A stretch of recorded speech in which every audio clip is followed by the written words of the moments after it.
You're not just complicit in this, you're actively helping and profiting. Isn't it true that on April the 2nd, the same day that Trump announced his chaotic tariff regime that plummeted the stock market, you sold more than $1 million worth of your shares in Trump Media stock? Trump Media stock fell 13% in the following days. Seems you avoided that loss. Now the pressure has hit its peak. Pam Bondi wasn't just questioned, she was cornered. What happened next shook the entire hearing room. Before we show you the real evidence, let's set the stage. Donald Trump's cabinet had always been criticized for being packed with loyalists rather than qualified leaders, but today's testimony laid that problem bare. Sitting in front of Congress, Attorney General Pam Bondi faced brutal questions about her decisions, her conflicts of interest, and her role during Trump's most chaotic years. And then Mr. Morelli's questioning began tearing through her defenses. I serve, in addition to the Appropriations Committee, as a ranking member of the Committee on House Administration. I sent you a letter last week along with my Republican counterpart, Chairman Brian Stile, requesting an increase in federal prosecutory resources to address threats against members of Congress, particularly in light of what happened last week in Minnesota, that tragedy. In 2024, the U.S. Capitol Police identified and received nearly 9,500 concerning statements or threats against members. Federal prosecutors have only secured 8 convictions so far, and the heightened threat environment demands an all-hands-on-deck approach. Will you commit to assigning an assistant U.S. attorney or a special assistant U.S. attorney in each of the 94 federal districts to, at least on a part-time basis, investigate and prosecute threats against members of Congress? So thank you for bringing that up, and I take that very seriously. Not only what happened in Minnesota was horrible, I've spoken to Keith Ellison, I've spoken to Amy Klobuchar about that. It's horrible. We are involved in that. The FBI was involved. Our U.S. attorneys are involved. Many of these are district to district. So the way we're doing that is, I will tell you, my National Security Division is involved in all of those and assisting in those. We meet every single morning and we discuss that. But many of those, Minnesota, will be handled in the state in which it happened. Another one is Governor. I'm sorry if I can keep going. I'm sorry. Sure. I don't mean Quickly, to. though. I filibuster. Governor Shapiro and what happened in Pennsylvania with Governor Shapiro. I've spoken to Governor Shapiro. We are working hand in hand, our U.S. attorney with the district attorney there, hand in hand, just like in Minnesota. I made sure our U.S. attorney and our district attorneys there were working hand in hand.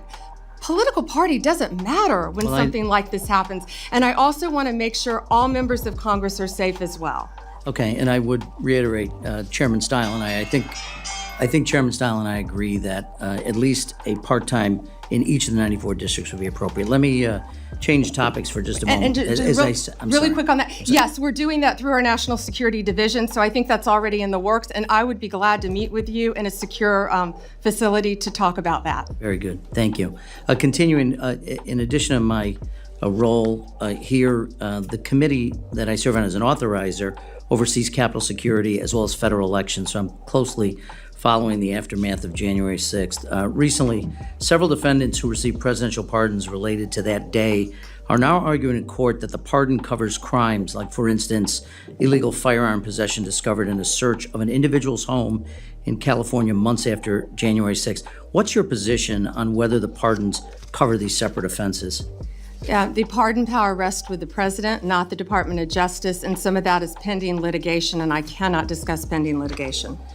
Well, I'm not asking you about who has the right to a pardon. I think, as the Department of Justice in February wrote, the pardon is an act of grace which removes the punishment from a crime a person has committed. It further said, in its effect, the granting of a pardon is in no sense the overturning of a judgment of conviction. It is an executive action that mitigates or sets aside punishment. So, as the chief law enforcement officer, what's your opinion, not the president's power of whether he can offer a pardon? That's pretty clear in the Constitution. But for crimes committed unrelated to January 6th, would you suggest that the pardons would cover activities or crimes potentially committed outside of that by the same person? Well, I don't know if you're referring to Joe Biden pardoning his son after he said he would not pardon Hunter Biden, or the No, I actually commutation referred of to all January the 6th. I'm sorry. all the sentences that Well, The people that were on death row, I've met with those families. No, and I- all of those sentences were commuted. I'm not going to comment on pardons on either side of the aisle. So, well, I'm not asking about either side. I'm asking, you're the chief law enforcement officer in the United States. You have a responsibility directly, you swore an oath to the Constitution, not the president. Want to know what your views are on the extent to which pardons cover potential crimes committed by individuals who have been pardoned but unrelated to January 6th. Do you mean the ones that were done by the auto pen? I'm not going to discuss. All right. If you thought that exchange was intense, stay with us, because what comes next pulls the curtain back on something far deeper. What we're witnessing isn't just a heated hearing, it's a battle over the very foundation of American governance. The truth is, this isn't about one chaotic testimony or a single official under fire. It's about a system under strain, a constitutional framework being bent to its breaking point. Since taking office, Trump and his inner circle have been accused of concentrating power in ways the framers never intended. From bypassing congressional authority to pressuring the Justice Department, from undermining judicial rulings to blurring ethical lines, the playbook has been simple: consolidate control, no matter the cost. And now, with Pam Bondi on the stand, we're seeing how those decisions ripple outward. Her evasions, her deflections, her refusal to confront the hardest questions.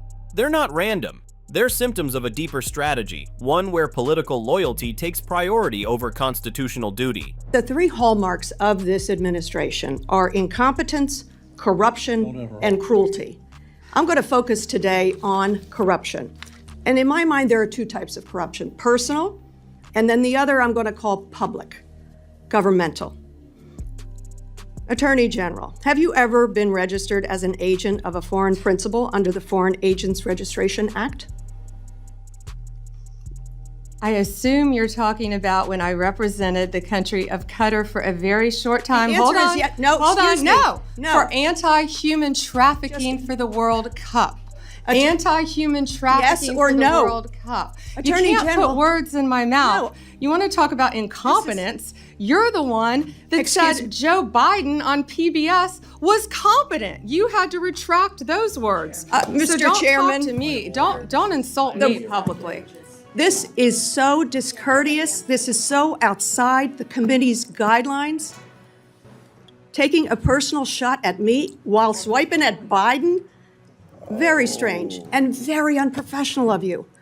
The answer is yes or no, and the answer is yes. You were registered as a lobbyist for Qatar. Is that correct?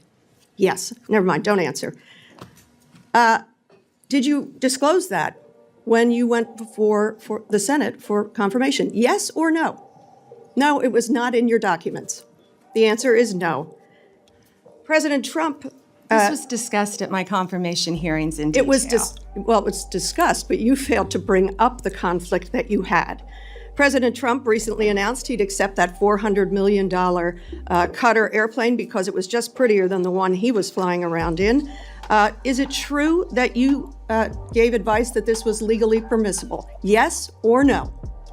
I will not discuss any advice that my Office of Legal Counsel gives to the President of the United States on any matter.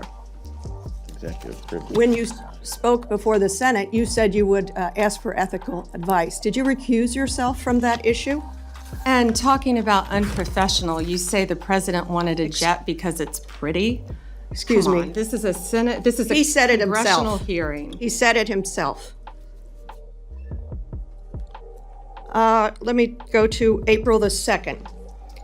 You're a part of this, the president has dabbled in meme coin. He had the DOJ, disband the National Cryptocurrency Enforcement Team. His son recently launched the Executive Branch Club, a private club with $500,000 memberships here in D.C. Any of this seem like it might be a problem, might be profiteering from the office, and maybe you and your ethics team might be concerned about these conflicts of interest, your own and the president and his family? Yes or no? Any concerns? What I would be concerned about in Pennsylvania are all the child sex cases that we've prosecuted, all the CSAM cases that we've prosecuted. Did you hear in my question? Pennsylvania.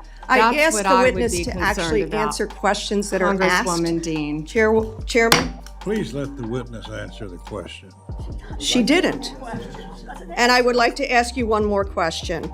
You're not just complicit in this, you're actively helping and profiting. Isn't it true that on April the 2nd, the same day that Trump announced his chaotic tariff regime that plummeted the stock market, you sold more than $1 million worth of your shares in Trump Media stock? Trump Media stock fell 13% in the following days. Seems you avoided that loss. Well done. I yield back. What we're watching isn't just an uncomfortable congressional hearing. It's a glimpse into a government fighting itself from the inside out. The Justice Department, once meant to uphold the law above politics, now stands accused of bending under the weight of presidential influence. Pam Bondi's deflections weren't random stumbles. They were deliberate shields, protecting not just herself, but the network of power she represents. And that's what makes this hearing so critical. It isn't just about a single pardon, a single plane deal, or a single conflict of interest. It's about how far the executive branch can go before the foundations of accountability start to crack. Bondi's refusal to answer, her evasions, and the sharp confrontations she faced have laid bare a deeper problem. One where the line between personal loyalty and constitutional duty has blurred beyond recognition. One thing's clear. If this is what's happening in public, whatever's unfolding behind closed doors could be far bigger than anyone's ready to admit.